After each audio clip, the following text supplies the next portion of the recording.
ხშირად ერევათ ხოლმე აღიარება პატივმოყვარეობაში. ანუ პატივმოყვარეობისგან განსხვავებით ვფიქრობ, რომ აღიარება არის ის, რომ ვიღაცა გაღიარებს იმისთვის, რომ შენ სამყაროს ნაწილი ხარ, ისევე როგორც სხვა ადამიანები არიან.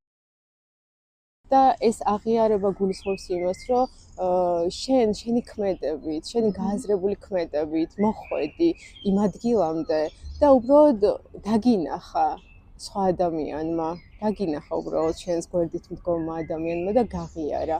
ეს არის უკვე აღიარება, რასაც ვფიქრობ, რომ მირაბალდების საქმიანობიდან გამომდინარე უკვე აღიარების ეტაპამდე მოვედით, მაგრამ ძალიან რთული გზა გავიარეთ აქ მოსასვლელად, რომ სხვას დავენახეთ და ხშირად ვამოვდით, რომ შენ თუ გხედავ, ხარ მირაბალდი და მირაბალდი ზუსტად აღიარებას გულისხმობს, იმ ემანსიპირებული ქალების აღიარებას, იმ გზას, რომელსაც თითოეული ქალი გადის.